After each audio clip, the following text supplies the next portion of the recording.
Here it is, game of the year. 49ers at home to Baltimore. Niners up to 6 in this game. Lamar Jackson, as I mentioned, 19-1 career against the NFC's 11-2 ATS run as a dog. And the 49ers trying to wrap up the 1 seed. No one's got a better A game. And I want to get your thoughts on this. Interesting comments from Baltimore about disrespectful with the point spread. It's like, of course you're going to be underdogs. You're going on the road, taking on the best team. So I thought there was bizarre comments by Baltimore. But certainly, are they the best team in the AFC? I don't know. They could get the win. It's cause for concern what's going on with Baltimore, that they had no business beating the Rams. They almost blew that game against the Chargers on Sunday night, and they played with their food in the Jacksonville game as well. So I want to see more firepower from this offense. Certainly it's a great rushing attack. But again, you lost Andrews, you lost Mitchell, so other guys are going to have to step up, and I want to see the kind of success, if they can get success, on the ground tonight against the 49ers running the ball, as San Francisco gave up 230 on the ground in the win against Arizona last week.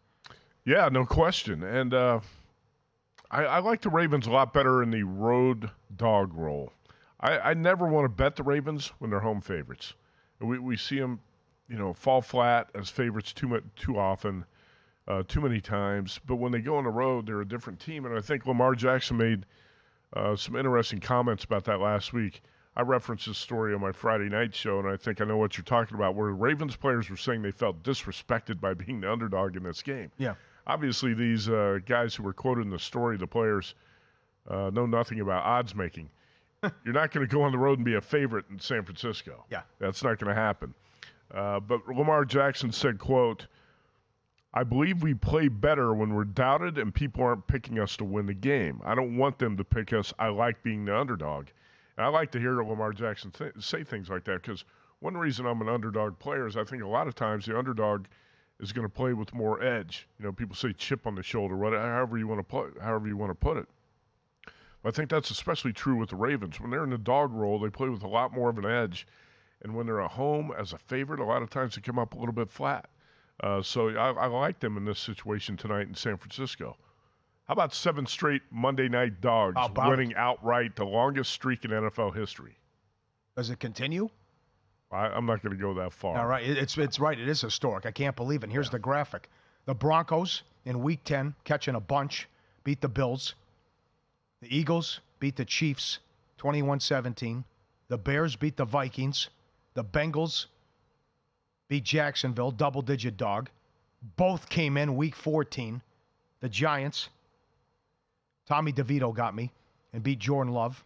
The Titans down 14 late, beat Miami. And then Seattle, with the Drew Lock drive, beat the Eagles. So see if the Ravens can make it 8 in a row tonight. 7 straight Monday Night Dogs have won outright. So you have that angle tonight. You also have the MVP battle. Now, where are you at with this? Purdy is minus 230 to win the MVP. The last 6 games, he has a passer rating of 138. He has 17 touchdowns and 2 interceptions. 6 times this year, he's had a rating of 130. That's tied for the most ever in a season. So is it as simple as if the Niners win, it's over? Maybe. But I would think not only does Lamar Jackson have to win the game, he would have to have a great performance on the ground and through the air to come and overtake Purdy, because Purdy has been so good in putting up historic numbers here, as Lamar's in the 4-1 range and the second choice to win the MVP. At DraftKings, McCaffrey is now down as low as 8-1 to win the MVP, as Dak is out of it now and Tua's out of it and Hurts is out of it. What do you think here with the MVP battle? Yeah, I thought Dak was out of it before the loss of the Dolphins. Yeah. I really thought he was out of it. Why is Tua still 17-1? He should be out of there too. Yeah. Should be more with Tyreek Hill. Tua's got no shot. So Brock Purdy is such a great story that I think he's probably going to win the vote here. I mean, you're going from the last pick of the draft, Mr. Irrelevant, to MVP. People just love that. They want to vote this guy MVP. I'm going to say the quarterback who wins the game tonight is the MVP. It's that simple. First of all, the Ravens are not going to win unless Lamar Jackson has a big-time game. Probably. And if that happens, he's going to be MVP. He's going to overtake Purdy and win the award. I think it's not a lock, but it would be 90-something% that Lamar is going to be MVP if he can Like you said, have a big-time game and win tonight in San Francisco. Well, San Francisco. I mean, if the Niners win, it's Purdy's award. I would love to sit here and make a case for Christian McCaffrey. But when you look at Purdy's numbers and really break them down, you can't say he deserves it, yes. Where are you at with Baltimore and this offense and dealing with these injuries, and if they're the best team in the AFC? And what do you – I mean, the numbers are good. It's a number one rush offense. It's a top 5 offense. You continue to lose people, though.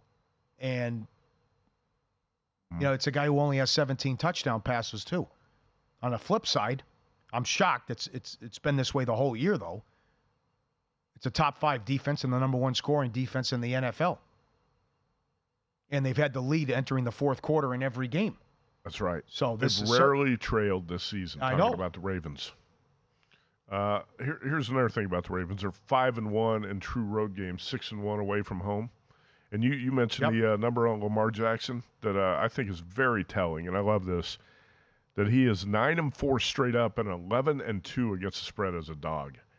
And Jackson does have 22 total touchdowns. Don't forget, actually, if you look at total yards, he's got more than Purdy, 3,846 and 22 total touchdowns. You can't just look at the passing numbers with Lamar. You got to look at the rushing numbers as well.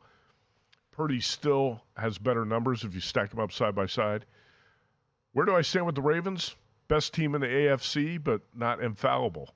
They can be knocked off. We just saw the Rams go to Baltimore and almost knock it off 2 weeks ago. Yep. If that block in the back on the punt return was called, who knows? Rams might have won that game.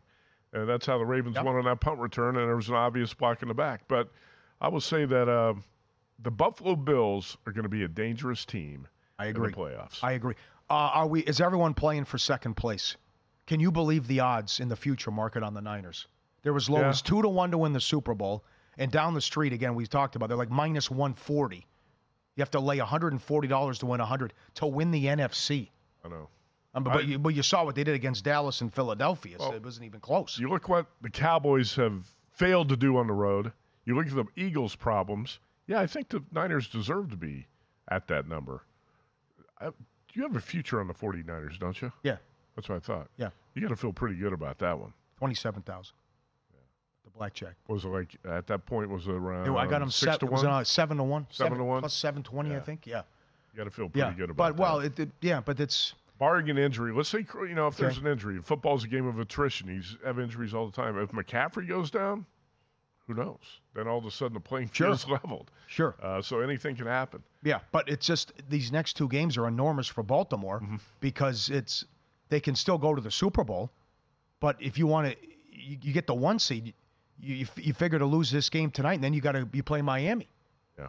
So that's going to decide the 1 seed, and then all of a sudden you could be playing a Buffalo or a Cleveland in the first round. You already lost to Cleveland at home and couldn't stop Deshaun Watson and the way Flacco's playing. So I'm interested to see what they're able to do on the ground and what the passing attack looks like against San Francisco as well. Now, they certainly have weapons, but I love Flowers. Likely's a beast. But what are you going to get out of Beckham? And then what happens if you fall behind? Can Lamar Jackson bring you back? Certainly I can't. I can't get past the fact. I like the guy, but I can't get past the fact with the failures that Lamar has had in playoff time. It hasn't gone well. No, it hasn't. But, a lot of great coaches, great players over the course of the years have had trouble in the playoffs, and then they get that breakthrough year. And maybe this is it for Lamar Jackson. The one thing I can't get past with the Ravens is I think they're a much more dangerous team, like I said, on the road, when they're underdogs. When they're at home, sometimes they just don't play with the same edge. And so I think the home field advantage for Baltimore in the playoffs is not that big a deal to me. Visit VSiN.com to get current odds, listen for free, find showtimes, and download VSiN sports betting podcasts.